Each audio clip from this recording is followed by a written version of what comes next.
بسم اللہ الرحمن الرحیم۔ آج ہم اوتسی یعنی آئس مین کے بارے میں جانیں گے۔ محققین 3300 قبل مسیح ہونے والے قتل کی کھوج میں آج تک مصروف ہیں، تو جڑے رہیں ویڈیو کے آخر تک۔ اگر نیو ہے تو چینل کو سبسکرائب کر دیں، ویڈیو پسند آئے تو لائک کر دیں تاکہ اس طرح کی معلوماتی ویڈیو آپ لوگوں تک بروقت پہنچ سکیں۔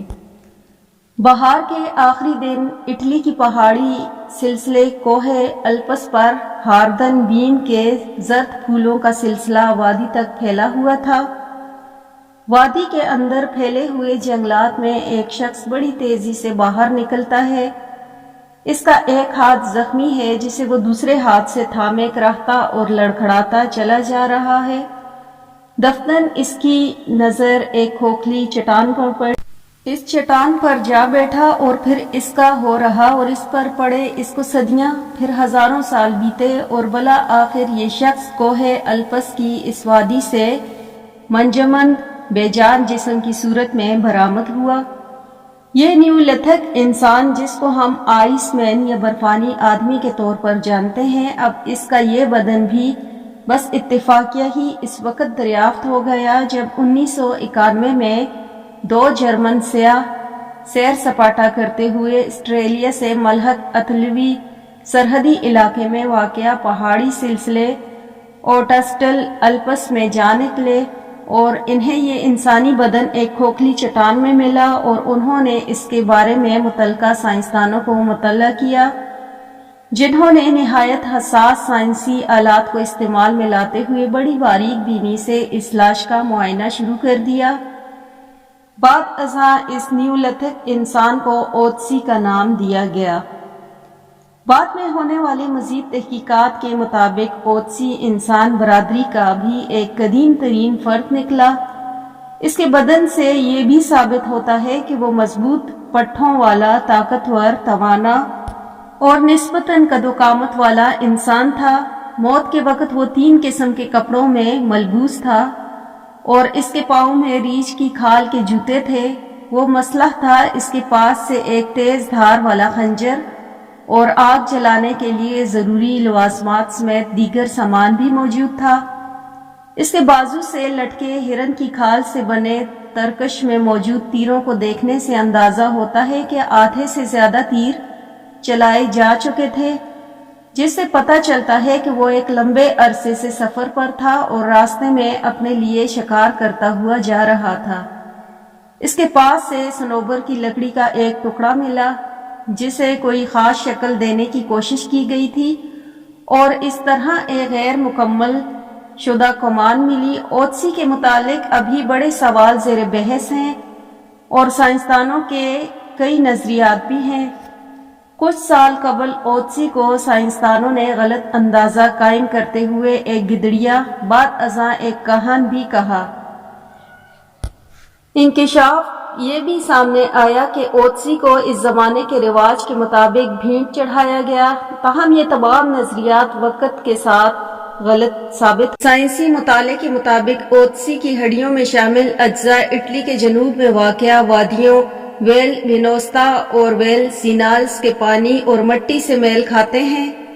سائنسدانوں کے مطابق اوتسی نے اپنے سفر کا آغاز اٹلی کے اس مقام سے کیا جہاں دور حاضر میں دریائے ایج اور دریائے سینالس کا سنگم ہے۔ یہ بھی انکشاف ہوا ہے کہ موت کے وقت برفانی آدمی کی صحت خراب تھی۔ اس کے باقیات سے ملنے والے اکلوتے ناخن کے تجزیے سے پتہ چلا کہ وہ اپنی موت سے تقریباً 6 ماہ پہلے متواتر 2 بیماریوں کا شکار تھا، اور تیسری بیماری اسے موت کی 2 ماہ پہلے لاحق ہوئی تھی۔ اس کے جسم کے اندرونی حصے میں ویپ وورم نامی ایک کیڑے کے انڈے پائے گئے جو کہ معدے کی بیماری کی علامت ہیں، تاہم بیماری اتنی شدید بھی نہیں تھی کہ وہ کھانے پینے سے محروم ہو جاتا۔ 2002 میں اٹلی کی یونیورسٹی آف کیمبریج سے وابستہ سائنسدانوں کی ٹیموں نے برفانی آدمی کے جسم سے دریافت شدہ خوراک کے اجزاء کا تجزیہ کرنے کے بعد بتایا کہ اس نے موت سے پہلے 1-2 روز قبل جنگلی بکرے کا گوشت اور کچھ نباتاتی اجزاء کھائے تھے، جبکہ ایک اور تحقیق کے مطابق برفانی آدمی کی آخری غذا سرخ ہرن کا گوشت اور اناج کی آثار کے ماہر کلاؤس اوگل اوتسی کی خوراک کی بابت بتاتے ہیں کہ وہ گندم سے ملتا جلتا کوئی اناج رغبت سے کھاتا تھا، جبکہ اس کے لباس پر جو کہ جز بھی پائے گئے برفانی آدمی پر ہونے والی تحقیقات سے حاصل شدہ شواہد کو یکجا کرنے سے اندازہ ہوتا ہے کہ اس نے اپنے آخری سفر کا آغاز بہار کے موسم میں کیا تھا اور سفر کا آغاز جنوب میں واقع گھنے جنگلات سے کیا۔ اس وقت ہوپ ہارن بیم نامی درخت اپنے مخصوص پھولوں کے گچھوں سے لدے ہوئے پہاڑوں سے بھی گزرا، مگر اس کا سفر صرف کوہ ساروں تک ہی محدود نہیں تھا، وہ اس وادی میں موجود پہاڑوں میں لگے اناناس کے درختوں کے ساتھ بھی ہو کر گزرا، جس کا امکان اس کے لباس پر پائے گئے اناناس کے پتوں کے اجزاء سے کیا گیا، اور وہ اناناس کے اس جنگل میں کافی دن مہوئے سفر رہا، جہاں ایک روز اس کو موت نے آ لیا۔ ایک سوال بڑا پیچیدہ ہے کہ اس نے سیدھا راستہ اپنانے کے بجائے پیچیدہ اور کھٹن اور آڑھی ترچھی راہوں کا انتخاب کیوں کیا؟ اس کا جواب کسی کے پاس نہیں۔ دریافت شدہ شواہد سے یہ بھی پتہ چلتا ہے کہ جب وہ پہاڑی سلسلے سے سفر کرتا ہوا گھاٹی پر پہنچا تو اس پر شدید تھکن طاری ہو چکی تھی، لہٰذا اس نے یہاں کچھ دیر آرام کا سوچا۔ اس وقت وہ پہاڑ پر 6500 فٹ کی بلندی سر کر چکا تھا۔ اس کا رخ شمال کی جانب گلیشیر اور دریا والے ایک وسیع بیابان کی طرف۔ اس نے آرام اور تند و تیز اور پہاڑی ہوا سے بچنے کے لیے ایک کھوکھلی چٹان میں پناہ لی، جو کہ 5000 سال قبل اس کی قبر بن گیا۔ محققین اس بارے میں کچھ بھی بتانے سے قاصر ہیں کہ اوتسی کے دشمن پیچھا کرتے ہوئے اس تک پہنچے یا وہ پہلے سے ہی اس کی گھات میں موجود تھے۔ بس اتنا کہا جا سکتا ہے کہ اس کھوکھلی پناہ گاہ سے دوبارہ نکلنا اسے نصیب نہ ہوا۔ جدید تحقیق سے یہ ثابت ہوا کہ برفانی آدمی کو موت کے گھاٹ اتارنے والے شخص نے اس پر پیچھے اور بلندی سے حملہ کیا تھا۔ محققین کے مطابق برفانی آدمی کو لگنے والا تیر اس کی کھال پھاڑ کے اس کی ہڈی کو توڑتا ہوا سیدھا نس میں پیوست ہو گیا تھا۔